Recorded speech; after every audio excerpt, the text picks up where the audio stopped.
listening to the Lineman Lounge, where sleeves are optional. Aren't you tired of the same old podcast? Aren't you tired of the same old things? Don't you want to switch it up a little bit? Listen up, cause I'm about to blow your brain. Let your seat kick back, let your feet relax. Come on over, take a listen to the Lineman Lounge. In the car, at your crib, anywhere that you want. Come on over, take a listen to the Lineman Lounge. Got the NFL, got MLB, got NBA, and some UFC. Got college sports, we talking fantasy. Come on over, take a listen to the boy Mike C. Only on the Lineman Lounge.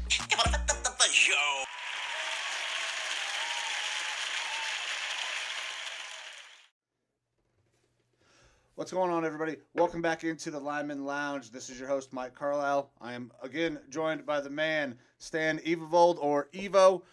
So what's up to the people, man? How's it going, everybody? Pleasure to be back. We're here on Tuesday, ready to give you some quick-hitting sports news and some little diatribe about how we feel about everything that's going on in the sports world today. So, Mike, if you want to get started off, we had some interesting stuff in the NFL with some that we talked about last time a little bit, having to do with, the Eagles and whatnot, and some quarterback situations there. We got some stuff going on with the Eagles, but before we get into the Eagles, I want to start off in the NFL but somewhere else. So on the last episode, I said that if we did not re-sign Nick Chubb, I was going to absolutely lose my shit. Well, I'm going to go ahead and back up from the mic a little bit. Nick fucking Chubb! All right, so we got Nick Chubb done on 3-year, $36 million deal. We got him for the next 4 years. That puts him in the backfield with Kareem Hunt for at least 2 more years. This Cleveland Brown team is going to be so fucking good. Nick Chubb is the best back in the league. I was reading through the details of the contract, and then I saw this absolutely fucking asinine stat. This last year, Nick Chubb, yards per carry in the fourth quarter, over 10 yards per carry. That is a fucking closer. That is a guy you give the rock to at the end of the game and wins you games. I'm so pumped for this. There's no doubt. Nick Chubb is, one of the best backs in the league. It's good to get him locked down. But something that I've brought up with you before is that I always feel like running backs are, even though they're one of my favorite positions, they're a little bit overvalued. So we'll see if this comes to bite you in the butt a little bit later on. Big contracts going towards somewhat expendable assets is difficult, but it's good that you guys got him in-house. I'm glad you're happy to have him there. Hey, my team did the same thing, a year or so ago with Dalvin Cook, so I'm in the same boat. But it's good to have him locked down for your team. Well, I will take a top 5, at the minimum, a top 5 back, potentially the best back in the league, for not top 5 contract for running back. Now, big contracts for running backs, obviously always scary. We've seen bad shit happen in the past. We've had, what's the kid's name out of Georgia? Todd Gurley. Todd Gurley, right? Huge money, and then gets banged up, gets released, never sees the full potential of that contract. I worry about the same thing with CMC. So right after he gets big contract, gets hurt. If that continues to happen, he's going to get cut, not see all that contract money. So I'm okay with $12 million a year. That's a lot of money for a running back, but it's not in the top 5 contracts. So I foresee him being able to outplay what that contract is worth. Yeah, I absolutely hope so for you guys because I like Nick Chubb, and I'm more of that ground and pound type of play style guy. I like watching the ball get ran, not just all this glitzy, glamorous passing offense. So, but like you said, big contracts for running backs, that can spell issues sometimes. It absolutely can. Hopefully that bad juju doesn't happen for you guys. And you know what? Worst case, you guys got Kareem Hunt back in the fold too, so you'd be all right. Yeah, absolutely. And so, speaking of big contracts that are absolutely not going to work out, Carson Wentz is hurt again. Yeah, oh yeah. So this is where you wanted to start at, but I had to get that Nick Chubb stuff out. Yeah. I just wanted to jump right on that Carson Wentz pain train. Oh, God. So Carson, obviously, massive contract still. I'm not sure if Philly's eaten some of that contract or not, or if the Colts took the entirety of it on. I'm not sure, and honestly, it doesn't really matter too much because it's about the season implications to me and the implications for next season and next season's draft. So, yeah, Carson Wentz, his foot, we talked last time that he's already hurt. Well, it turns out he is getting surgery. 5 weeks to 12. minimum. 5 to 12. 12 so weeks in max. 12 weeks takes him a good portion into the season, which, as you were talking about or alluded to, that has major impacts on another team that absolutely just cannot fucking get right in the Philadelphia Eagles. Absolutely. So Carson Wentz has to play at least 70% of the snaps this year to turn that second-round pick that he was traded for into a first-round pick. That does not sound like it's going to happen. It already looks bad. Carson is known for being hurt. So this is terrible for Philly. This is terrible for Carson Wentz. And then what I find absolutely hilarious is if they need to go get another quarterback, the name is already being tossed around. Oh, Big Pole Foles is looking to possibly come into Indy and then shit on Carson Wentz's chest all over again. Yeah, it's got to be a nightmare for Carson Wentz to just be like, oh, I'm on a new team. I'm back with Frank Reich. I'm hurt again. It's deja vu. Oh, Nick Foles wants to come back and play. Nick Foles is talking to me saying Frank Reich is like my favorite coach ever.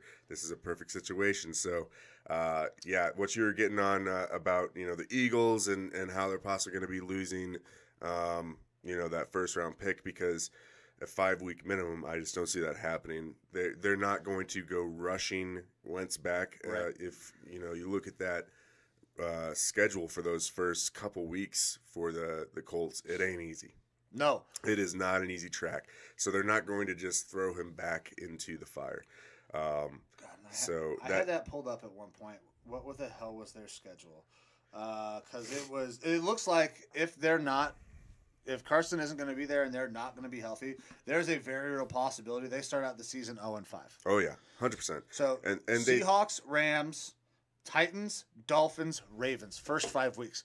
Mm-hmm. That sounds a lot like 0-5 if you do not have a starting caliber quarterback, and Jacob Eason is not a starting caliber quarterback. He is in the NFL. not. And they have reason to actually not be throwing Carson Wentz back in because they don't have to give up that first-round pick. Exactly. I mean, obviously their primary goal should be to win games. That's what the point of the NFL is to win games, get to the Super Bowl.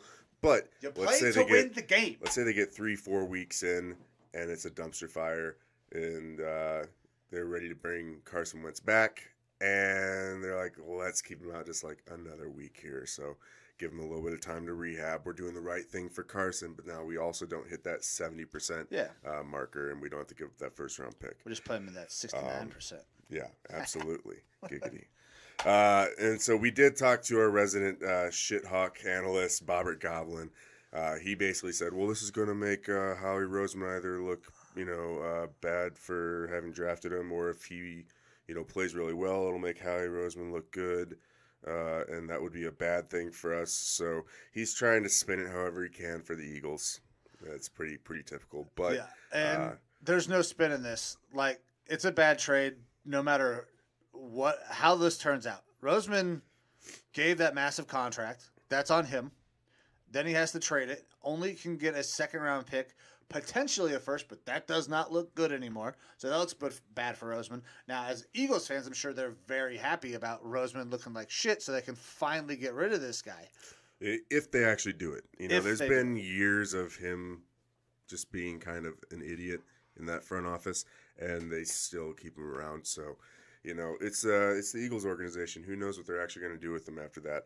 They already went ahead and had an issue with their draft pick this year. If you didn't see, another little injury. Devonta Smith, old 130-pound chicken leg wide receiver out of Bama. He already is injured. Looking for a couple weeks out.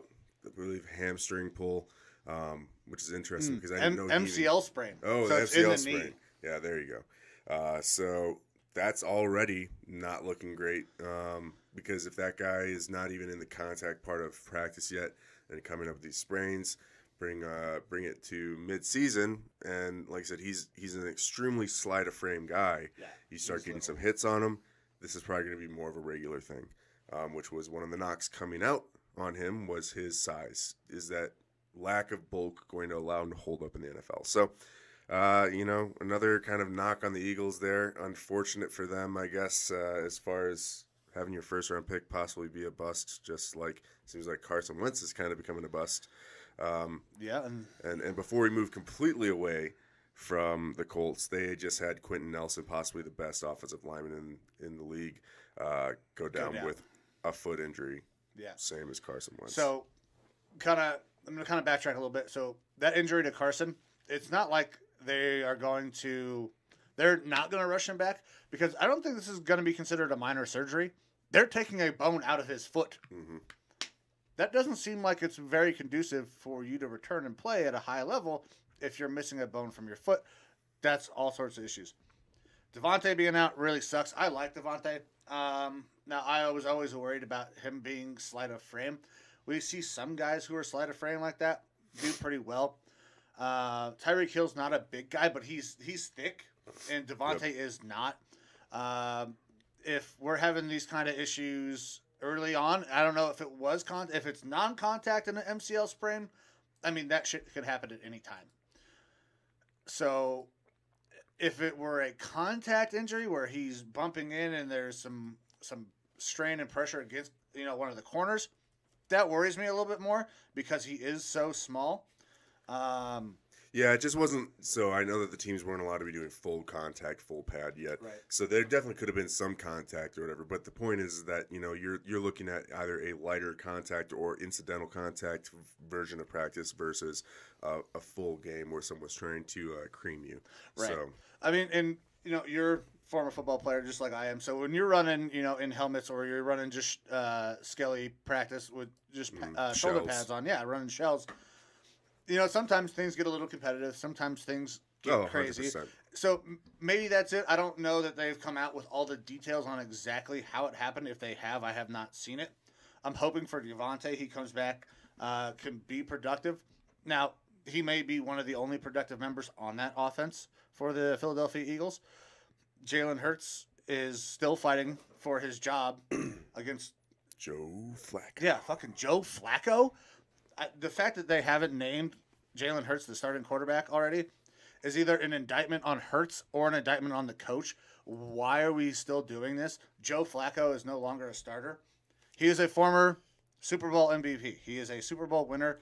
He had a great career, but he is not the guy anymore. So either fucking pull the trigger and make the decision and name Hurts the starter and get everybody behind your quarterback, or Jalen Hurts really is not very fucking good.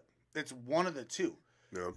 I don't get it. Nick Sirianni might be a little bit in over his head first time head coaching. He definitely is. Have you seen any of his press conferences? He is not a talker.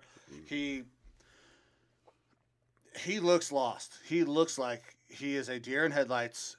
This is going to be a bad year, but maybe this is a one and done, the full reset GM head coach, and possibly looking for another quarterback depending on what Jalen Hurts does. Well, we kind of brought that up last time with the Xavier Howard possibility, me saying that, hey, I thought the Eagles were a good trade partner for him. They've got 3 first-round picks next year and a second-round pick by all intents and purposes because of Carson Wentz. Yeah.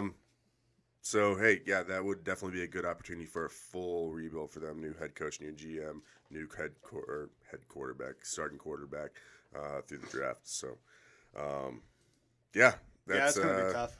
It's rough for the Eagles, rough for the Colts. Yeah. God, losing Quentin Nelson, man. I love watching that guy. So I coach offensive line for our youth football team, 9U, right? Mm-hmm. So this year we are starting to teach our kids how to pull. We're having pulling guards. Before we were running just straight zone offense, or zone blocking scheme, because it's easy. Everybody just steps in the same direction. Absolutely. I just have to depend on a 9-year-old to remember which hand is left and which hand is fucking right. Which is difficult Which sometimes. is absolutely difficult. That's how we start every practice. Mm-hmm. Raise your right hand, raise your left hand. But now we got guys pulling. Man, when you show a kid a picture of Quentin Nelson coming around, screaming like a fucking banshee, and just takes somebody's head off, that gets kids excited. That gets me excited. That gets other professional players excited, and to lose that guy is absolutely terrible. The Colts, without a quarterback, without their best offensive lineman, they're going to struggle. If they don't have Carson and they start out 0-5, they're not making the playoffs. Yeah, that's I would have to see the rest of their schedule and what the rest of their division is looking like to really say whether or not they'd make the playoffs. But I think only like 6 teams or a handful of teams have ever made the playoffs at 0-4. Now, granted, there's an extra game this year. Mm-hmm. So maybe 0-5 is not impossible, but that has got to be the worst odds if you start out that way. They'd basically have to win out, yeah, and have a lot of things fall into place. So you brought up Big Dick Foles as an option to go in there. I feel like that's really on the nose. How many times is Nick Foles going to come in and save Carson Wentz's panties? I like Gardner Minshew. He ain't winning the starting job for Jacksonville. The guy's got the swagger, the sweet stash. Bring in Gardner Minshew. He's going to be relatively cheap. He's got starting experience, and he can tide you over and be an actual really good, competent backup once Carson Wentz comes back and inevitably gets hurt again to take back over for that team. I think he could actually ferry them along and get a win or two out of that time that Wentz is out. I love Gardner. I mean, I love the swag. He's an average quarterback. At best. Yeah, but God, I love the swag. The only thing that worries me is he might be a little slower. He hasn't taken a shit in weeks. Yeah, supposedly. So doesn't accept any number 2. Yeah, because he thinks he's going to beat out Trevor Lawrence. It's absolutely not happening. Even if Trevor looks terrible in camp, he's starting week 1. Oh, yeah. You got to. You have to start him. He's been the number 1 pick for the last, 3 years since he was a freshman? Pretty much. So, I mean, he's starting. Gardner, if you have the opportunity, I mean, I know you're going to try to fight for this job. Just go somewhere else and take that Colts job. Wentz is going to be out all the time. That's a really, really good team. You could do a lot of damage with that team. So take that opportunity if that opportunity arises. Yeah, absolutely. And then moving from one first-round consensus overall pick to another one, we'll go over to NCAA football real quick. You have future first overall pick. More than likely. That's the way everything looks. Yeah, Quinn Ewers is a combination of Gardner Minshew and Trevor Lawrence. I'm surprised you don't got a big old mullet Quinn Ewers picture right here. That'll be here soon. That will be here soon. Right. So Quinn Ewers is an absolute stud. He has been the top-rated quarterback in his class for a long time, except now he's no longer in his class. This is a kid who is skipping his senior year of high school, enrolling in college early and getting to Ohio State, the Ohio State University. And he's doing this because he wants to get in on the name, image, and likeness opportunities. He's already a big name. He has a big personality. If you don't know who Quinn Ewers is, guys, go check him out online. His mullet is something to behold. It is glorious. And on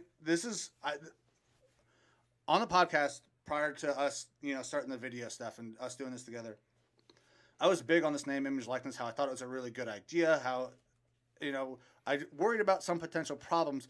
This is not one of those things I envisioned. I didn't see kids skipping their senior year of high school to get into college to make money, but that is going to be a reality. If you are a stud and you have enough credits to graduate, why not get the hell out of there? Get into college. I didn't even know that was an option to leave high school early. I've never heard of this happening before. Obviously, I've heard of, like taking college credit classes and stuff like that in your senior year of high school.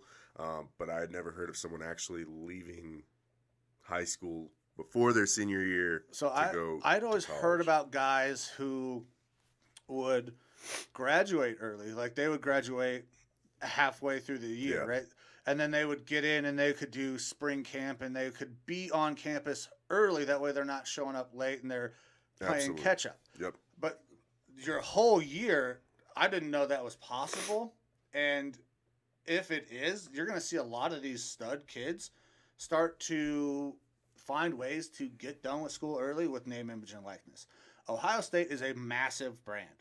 Alabama is a massive brand. Clemson is a massive brand. If they can get these kids in early, you get a higher level of coaching. You can develop quicker. At this rate, Quinn Ewers could be the number 1 overall pick after his junior year, and he'll be 20 years old. That is insanely young for a quarterback going into the NFL. it scares me being that young going into the NFL as a quarterback. We've seen guys have struggles with that. Mark Sanchez is one of those guys who came out and he was very young. The other clown from USC who just got traded to the Panthers. We hate him. He played for the Jets. Yeah, he played for the Jets, got traded to the Panthers. The hell's his name?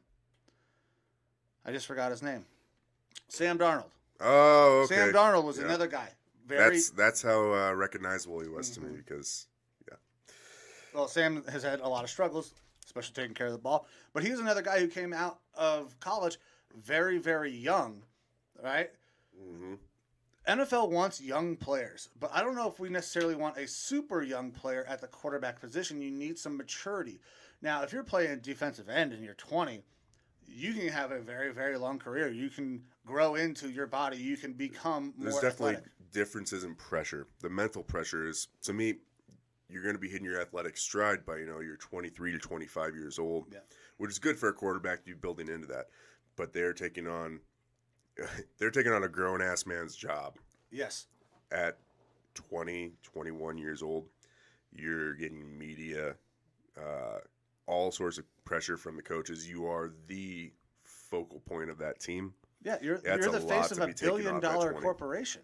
It's a lot to be taken on at 20. You know what? Good for Quinn Ewers if he's going to be going and getting those name, image, likeness deals. You're setting yourself up. You're setting your family up very well for doing that. Yeah. And as long as you continue to perform, you don't get injured. It sounds like you're probably going to parlay this into at least your initial deal in the NFL, getting drafted pretty early. I don't know how I feel about it. I think high school is pretty important. School in general is pretty important for these guys. I always like to see when a player leaves college early and goes to the NFL that they go back and they get their degree so that way they got something to lean back on just in case because football's not forever. Yeah, football's going to end. So it's really interesting to see this happen. This guy, it'll be interesting to see just how quick he starts getting some of these deals with companies because he's a very charismatic character. That hair, his moxie, he's going to get deals real quick. So it's going to be really interesting to see who signs him, who picks him up as far as those name, image, likeness type deals. And he's definitely going to be a fun one to watch. He is 18 years old, by the way. Okay. So that means when he gets on campus, it's not going to be an issue for him to be illegal with the ladies, which I'm sure are big fans of his. March 15th of 2003, so he's 18 years old. Okay, yeah, so real lucky fella. He's going to have a great time in college. I mean, he's showing up early. He's gonna be a stud. Now, I'm interested in what happens at the quarterback position. Ohio State has the number 1 recruit and I think the number 3 quarterback recruit from this year's class competing in camp already. Then you add in a Quinn Ewers. Where do they go? Quinn's not going to play this year, I don't think. Yeah, I was going to say that he should, if he's coming out early like this, it should be Ohio State's deal is that they're like, hey, come here early, start getting the coaching, learn our system now. Let's get you a red shirt. You're sitting for at least a year. Yeah, let him sit for a year. It's not going to hurt his development. It's going to help his development. It's only going to help his stock as far as the NFL goes. As far as I'm concerned. Coach Day has done an excellent job of making guys in college look really, really good. Ohio State quarterbacks have not had success in the NFL. I mean, we just saw Dewey Haskins. Dewey Haskins was up for the Heisman, looked like an absolute stud, and flamed out in the NFL. So, at the very least, Quinn's going to come in, look really good in college, and parlay that into getting drafted, potentially a number 1 overall pick with the talent that this kid apparently has. And then what he does from there is going to be on him. But getting there, learning in that system on a redshirt for a year, you'll be in practice. You won't be thrust into any game situations. They already have 3 guys in camp right now competing for a starting job. Quinn becomes the 4th. No reason to toss him out there at all. Let him sit, give him a red shirt, and then we go from there and see how he does. Yep, 100%. That's like you're talking about, guys coming from Ohio State don't really translate to the NFL. I don't look at that as being as much of an Ohio State thing. I just think that, you know, it's really tough to become an extremely good quarterback in the NFL.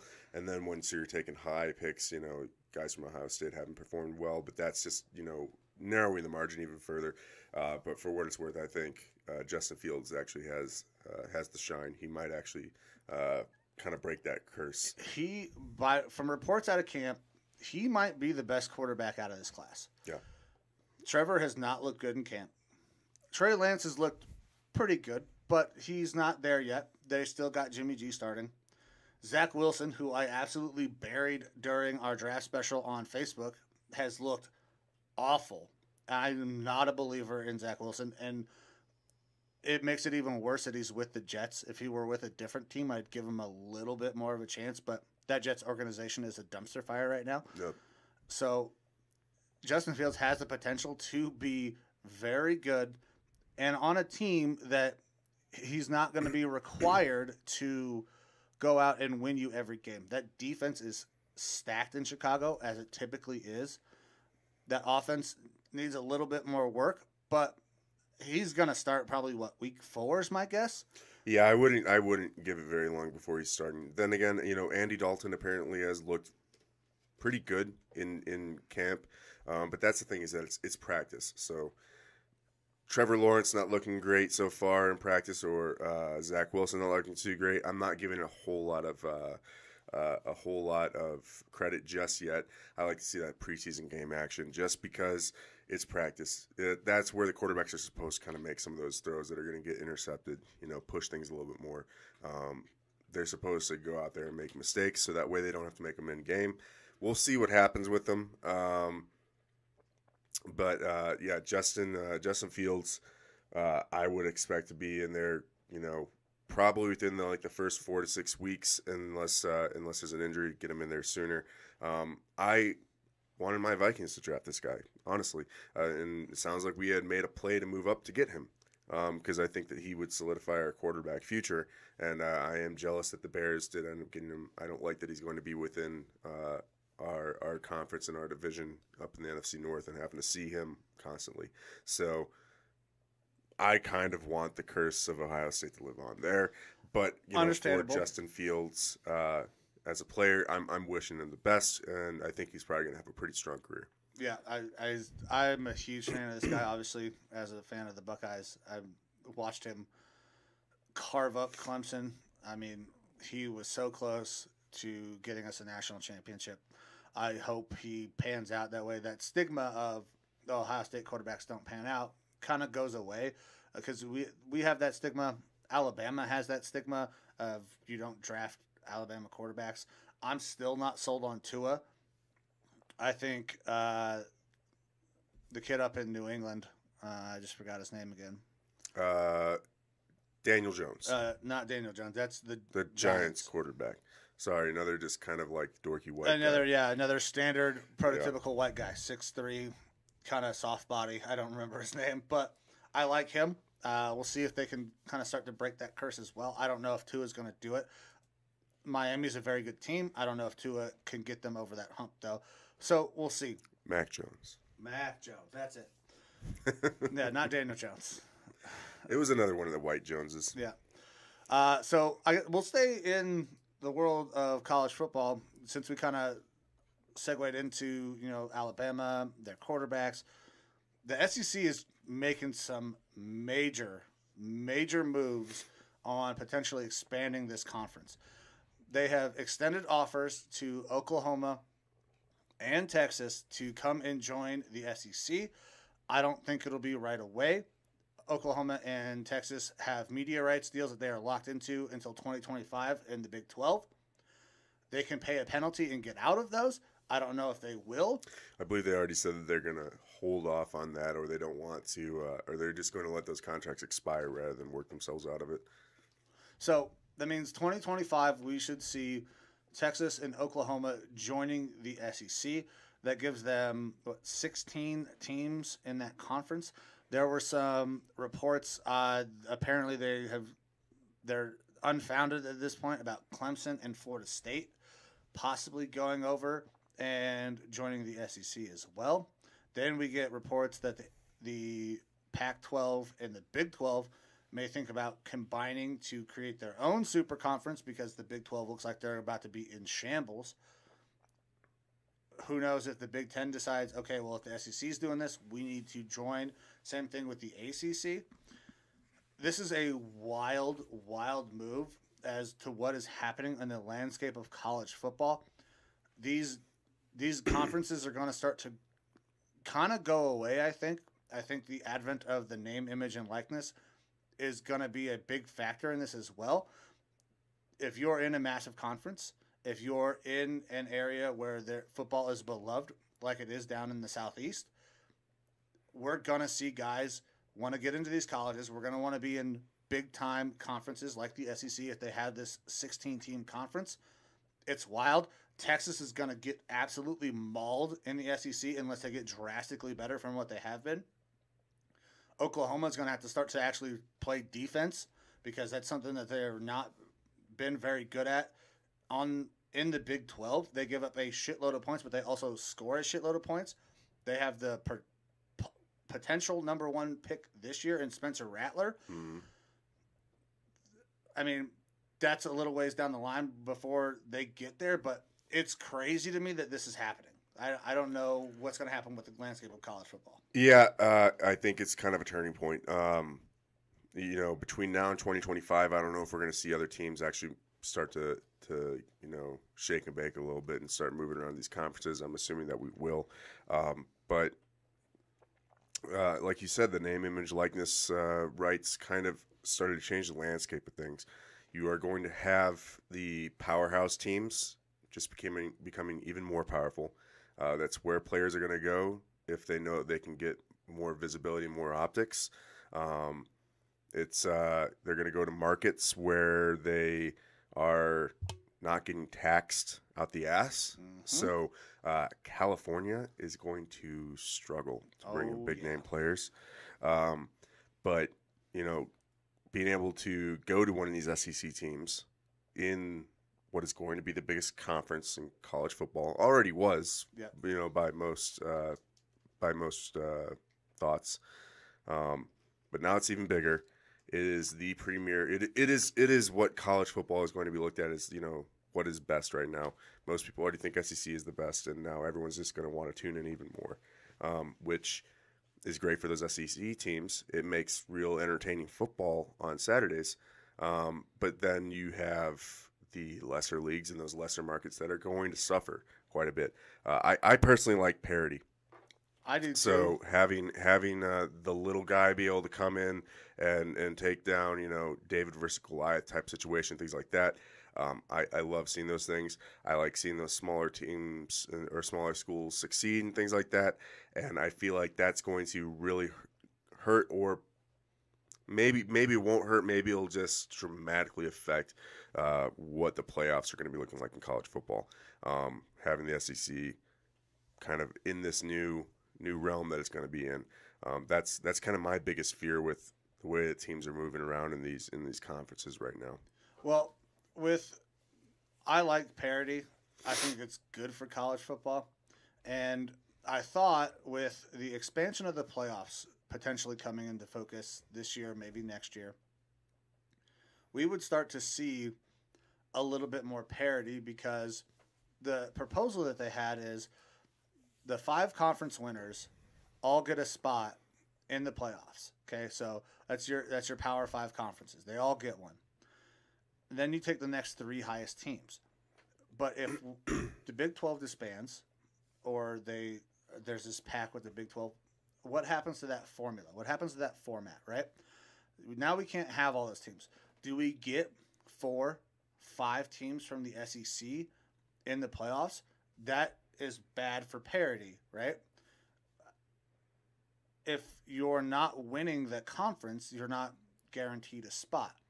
That's why Notre Dame, if this goes into place, can't ever be higher than the number 5 seed, right? They won't get a first round bye. This is it kind of runs counter to hopefully the new potential playoff format. I don't know if I like this. I want to see a UCF get in there. I want to see them have a chance. They were kind of not given that chance when they went 12-0. This is tough. And you spoke about the markets. California is going to struggle. Now, with Texas being a state where you're not paying state tax, Texas should get a lot more recruits, right? So they should be able to improve. We're going to see these Florida teams start to really be dominant. Anywhere where there's not a state income tax, recruiting is going to go up. Or these big markets. You got Georgia Tech in Atlanta. Georgia Tech is not a powerhouse team. They have not been a powerhouse team in a very long time. They haven't had a real stud there since Calvin Johnson. Yep. Right? And they didn't even barely throw the damn ball. But Calvin Johnson, when they did throw it, that's who they threw it to because he could go and dominate any college cornerback. So these big markets, the Chicago's, Atlanta's, New York's, anywhere that without state tax it's gonna be massive. I don't want to see these giant super conferences because I don't want an NFL light. I want college football. There is something special about college football. Something very different about college football. These kids were playing because they're playing for an opportunity to get to the NFL to get paid. Now that's not happening. It's a good thing that college athletes can use their own name, image, and likeness. You should have that right. I have that right. You have that right. Any other college kid in the world has that right. If I'm a classical pianist, I can go and play in the orchestra and get paid for that, even though I'm on scholarship. College athletes couldn't do that. That's a good thing. But there are potential pitfalls, and it scares me because I still want college football. Yeah, we're gonna see the pros and the cons of this play out. I've been a big proponent of college students being able to earn based off name, image, likeness. It's a no-brainer to me. There's always going to be negatives with that. It wasn't always going to just be sunshine and roses, and we're starting to see a little bit of fallout from that. I think it'll work itself out. The NCAA, I don't think it should be NFL light either. Like you said, it's special, kind of the format that they have.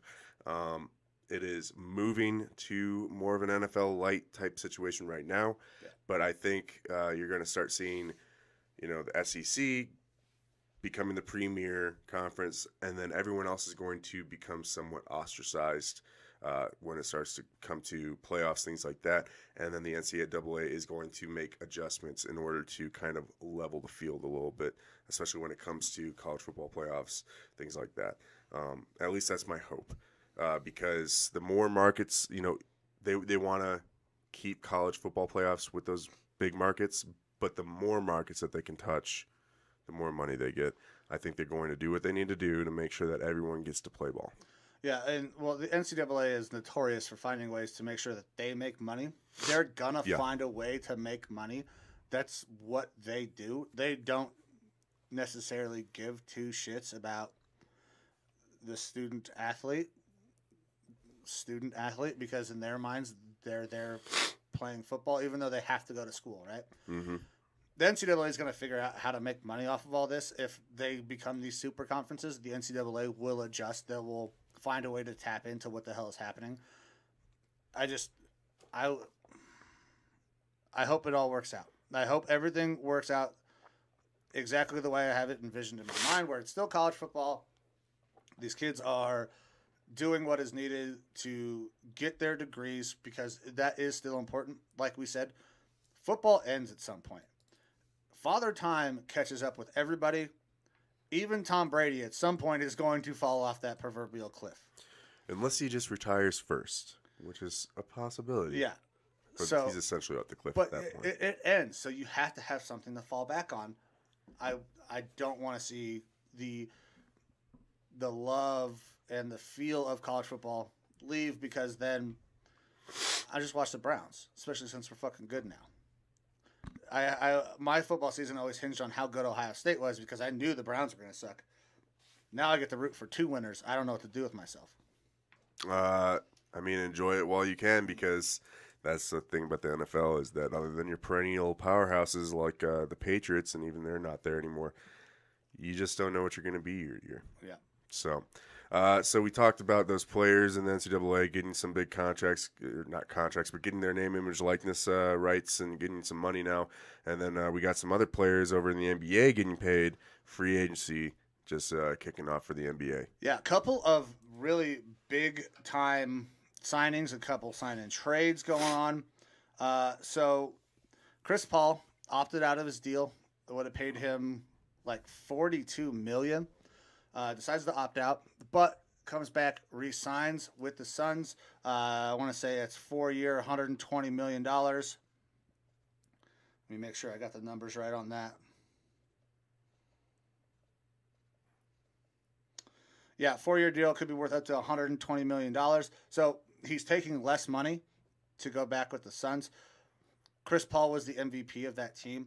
He absolutely was able to take a young core, get them to the finals, very, very close to potentially winning that finals if, Giannis doesn't do Giannis things and go out and absolutely dominate. Mm-hmm. So good to see him back. I'm sure Phoenix is happy to have him back and on a more team-friendly deal. Allows them to go out and sign some additional guys, right? That's great. I know we got Suns fans at work. Mike is probably very happy that Chris Paul is coming back. So I feel like he was the catalyst to that team this year. Like you're talking about, young team, young core, and you're bringing in this vet who's able to kind of pull them all together and, pull off a really spectacular season for the Phoenix Suns. So it's great for them to have him back. We've also got Steph Curry. He just signed a 4-year extension, $215 million with the Warriors. So that's pretty big re-signing for them. Well, pretty heavy contract. That's so much damn money. That's over $50 million a year. I mean, Yep. Steph is that Warriors team. He is their best player in their history. I'm probably going to get some shit for that, but he's probably going to go down as the greatest point guard ever. I mean, he's the best shooter ever of all time already. I don't think he gets enough praise for, like, everyone recognizes that he's extremely good. I don't think he gets enough. I think he's way better than people even. Yeah, he's insane. Like, he was the best player outside of LeBron James in the league for a long time. Mm-hmm. People said that it was KD. That team went because of Steph. Steph was, like you said, the catalyst to that team. So him re-signing, that's good. How does that affect their salary cap? They just had a couple of high draft picks again because they were not great this year with the injuries. They should be getting Klay Thompson back, so the Splash Brothers should be back in full force this upcoming season. They're going to be very good. If those two guys are on the floor, they have the potential to beat anybody because they can shoot the fucking lights out of the building. We also got... So Miami Heat are progressing towards a deal with Jimmy Butler to keep him there on a max extension. And then that Heat team gets much better in a sign-and trade deal. They add a Kyle Lowry, who is a former, NBA champion with the Raptors. That makes that team much better. And they're out in the East, which is easier to win. Obviously, they have to get through the Bucks and the Brooklyn Nets. But Kyle Lowry is a damn good ball player. Dump truck ass and can light it up from three when he's hot. He can do a lot of things, and Jimmy Butler is an absolute stud. That's really good for Miami to be able to compete with those teams in Brooklyn and Milwaukee. I don't know if Milwaukee's going to do much. They probably will stay mostly with the core that they have. Mm-hmm. But Brooklyn, who knows what's going to happen? They just re-signed... Who is it? Where the fuck is his name?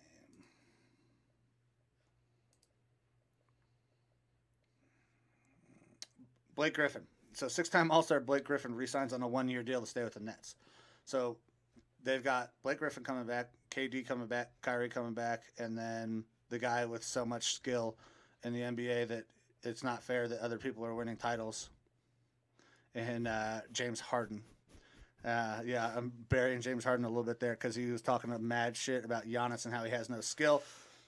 Well, Giannis has a defensive player of the year, league MVP, finals MVP, NBA championship.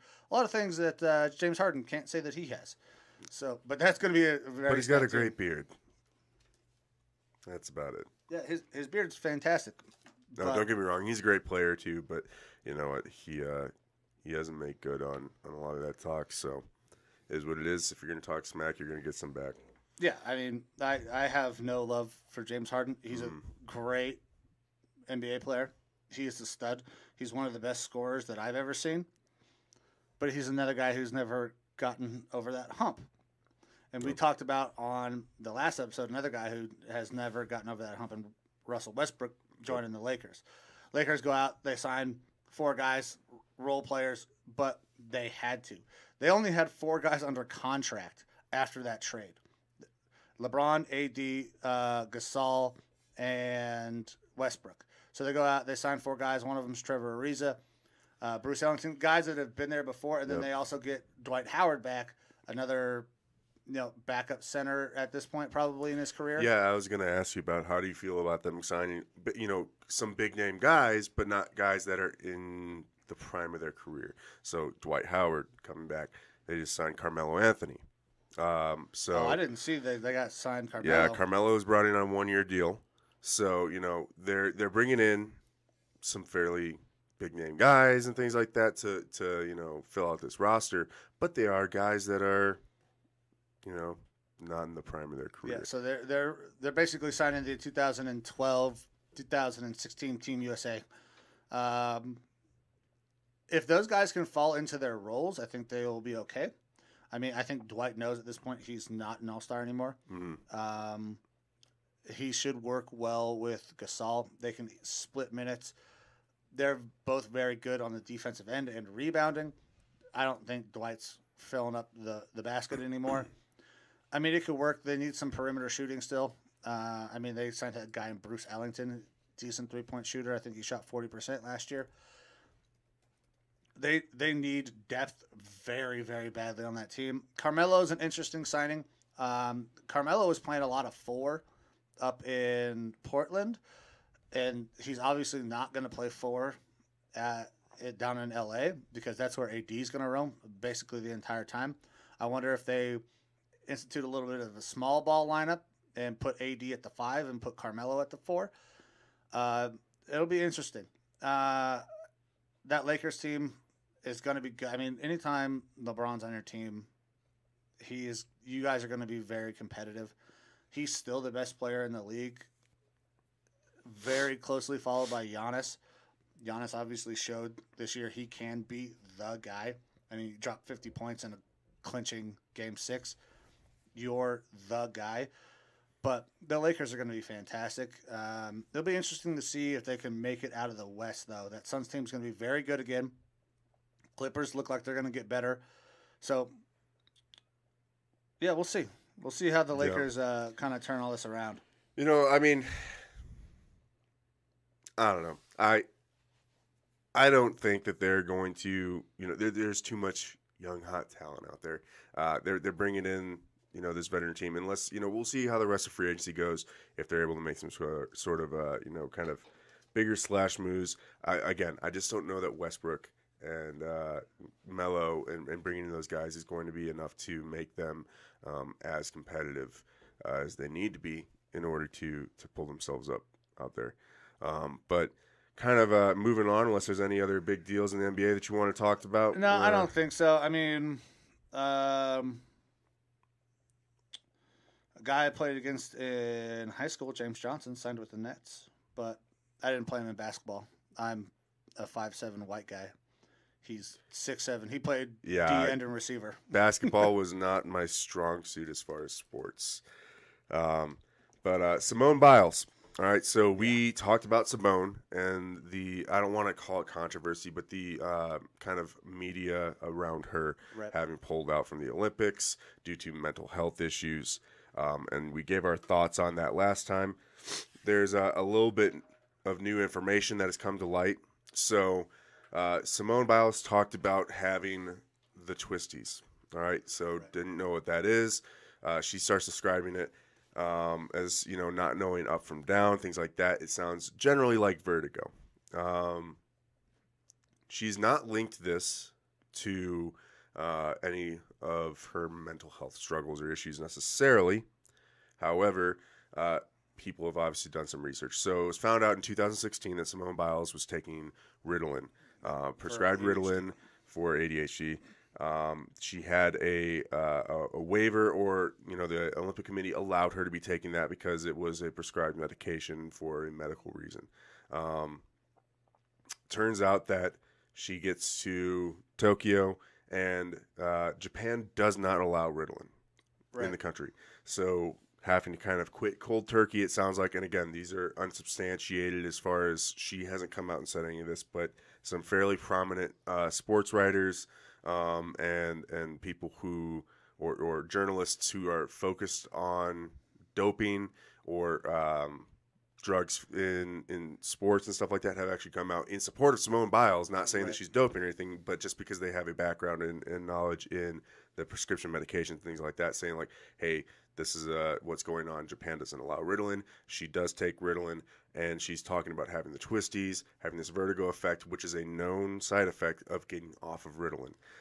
So it isn't confirmed by any means, but it sounds, for all intents and purposes, like she is probably being affected by being off of a prescription medication, which she needed in order to kind of hit that normal stride for her, being able to focus, not have these twisties, which that's if you're having vertigo doing these gymnastic moves, you're not talking about just a mental health issue. You're talking about a physical health issue at that point and injuring yourself. Yeah, so the twisties, like you were saying, it's very much like vertigo. We have people in their normal day lives, we have their NFL players, they can't fucking walk correctly, let alone launch their ass off of a vault or off the bars and be spinning upside down and then catch yourself, and you could cause serious, irreparable damage doing some of the stunts that she does. She won bronze this morning in the beam. Mm-hmm. She changed her routine to get away from some of the twisting maneuvers so she would kind of hopefully negate some of those effects. If this is because she is off her meds, Simone is owed a massive apology by a good portion of Americans and other athletes. Henry Cejudo, UFC star, former Olympian wrestler, has come out and said some similar things that we've heard. She needs some tough love, suck it up. This is not one of those tough love situations. Mental health is not a let's give some tough love type of situation. It's a big deal. I have family members who struggle with mental health, and they take medication. And when they're off that medication, you can definitely see it. You can tell that something is off with them. So she's struggling mentally. She's potentially struggling physically because of these twisties. She was 100% right to pull out. Now, if this is the case where she thought she could get it in and could not get it in, it makes perfect sense why she didn't pull out before the Olympics started. She thought she was going to be okay. Yep. So this article from NBC says that the twisties randomly started happening the morning of the preliminary competition. So it wasn't like she was there and experiencing this and she could have pulled out earlier or something like that and gotten another person in. We had talked about that before, about how her not competing possibly prevented another athlete from being able to take her place. But it was the morning of the preliminary competition, and she said it was the strangest, weirdest feeling. So to have that thrust on you right at the beginning of the Olympics, last time I played the devil's advocate. I said, I understand why she would pull out, and I'm with her, but also I understand where the athletes are coming from of, hey, you've been to the Olympics before, you should try to struggle through this, fight through this for your team, for your country, for yourself. Like I said, I understood where they were coming from with that, but if it comes down to a prescription medication situation and the side effects of having to be kind of cold turkey come off of that, I 100% am in agreement. She did the right thing by pulling herself out for the team and for herself. if she goes up there and she's having these vertigo issues and she flops on the floor or, snaps her leg backwards because she doesn't know which way is up or down, she has the possibility of snapping her leg in half, smacking herself on the floor, something like that.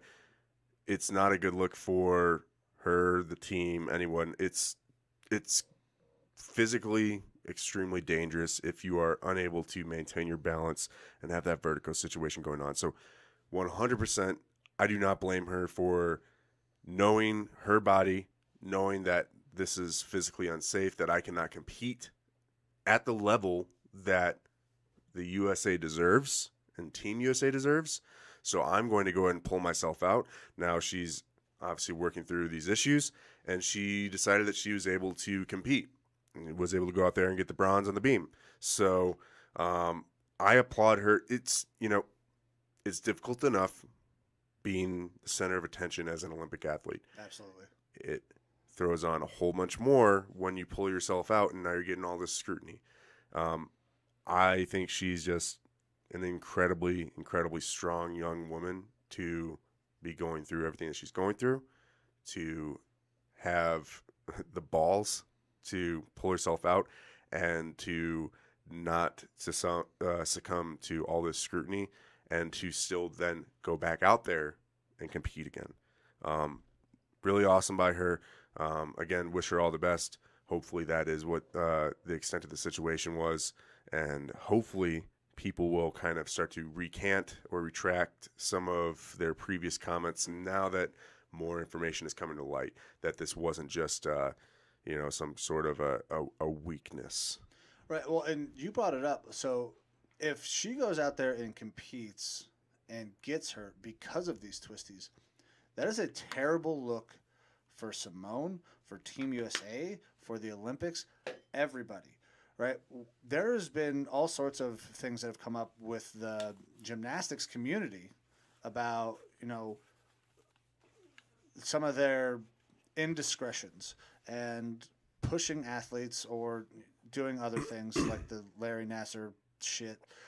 Gymnastics is it's a dangerous and potentially not a very friendly environment. Yeah, that's something I'd forgotten about. The Carolis and things like that of the past, kind of pushing people to, or pushing these young women to competing when they're not physically able to, right? Or when they're having issues mentally, physically, whatever it may be. There is definitely a history in USA Olympics with that and pushing people kind of beyond their limits, beyond what is considered humane. Right. So that's a very good point to bring up, that we need to kind of buck this trend and show that we are going to be good to our athletes. Yeah, you have to support the athlete. They're the reason that you're there.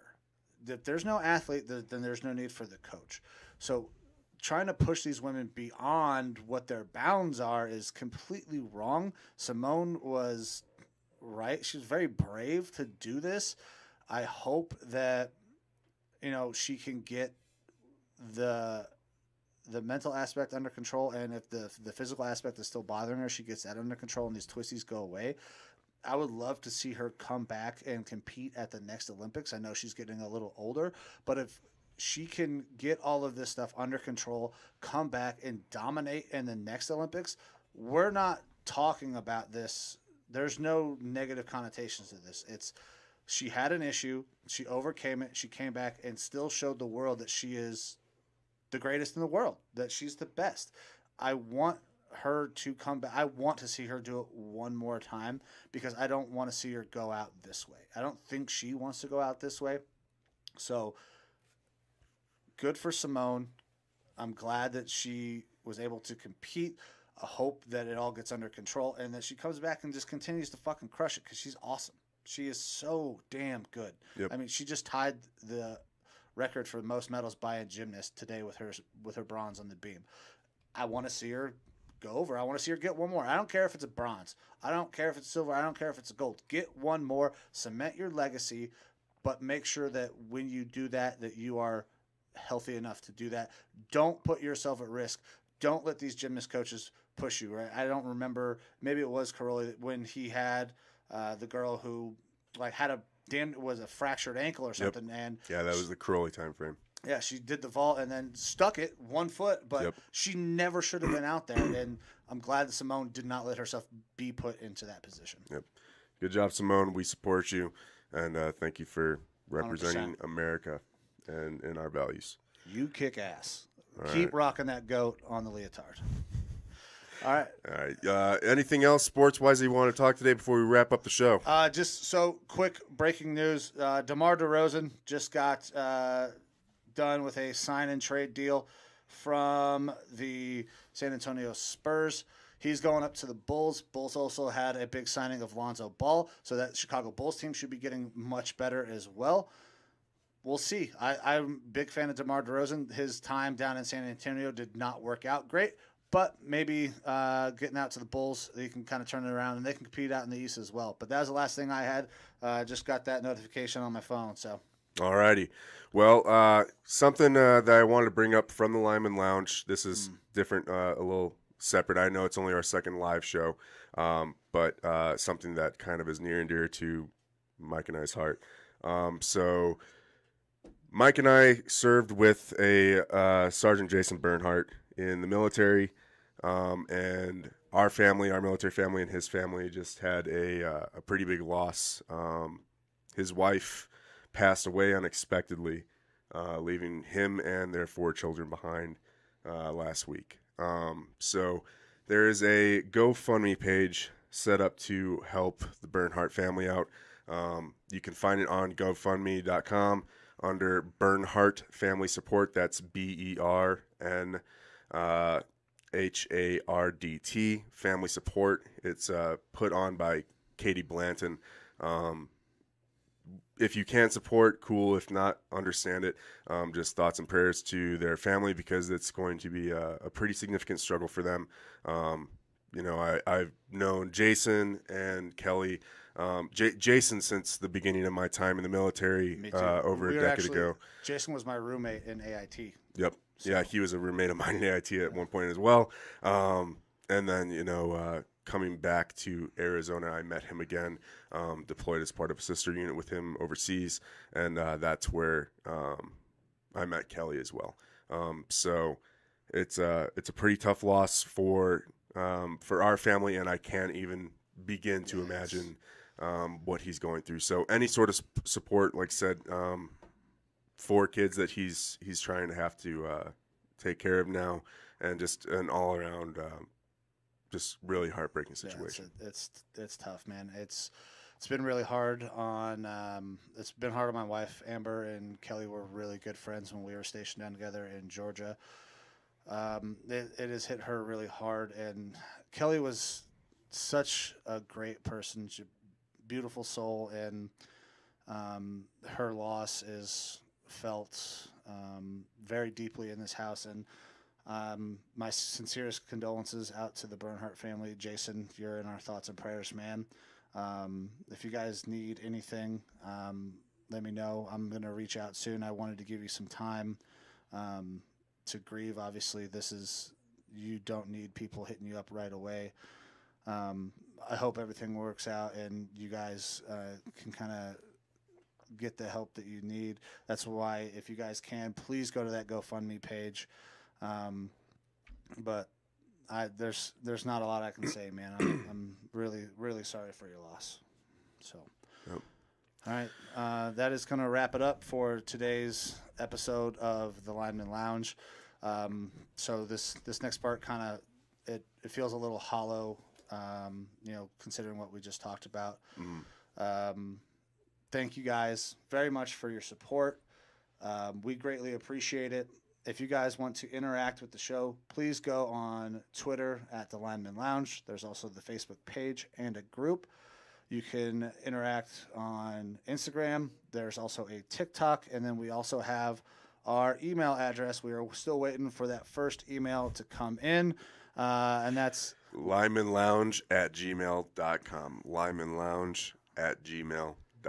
So if you guys have any questions you want to send in, sports related or not, we'll kind of filter through those, see what we can find, and we'll answer your questions on the show. You got anything else for the people? Nope, I'm good to go, Mike. All right. Well, you guys have a great day. We'll see you again on Friday. As always, sleeves are optional. See ya.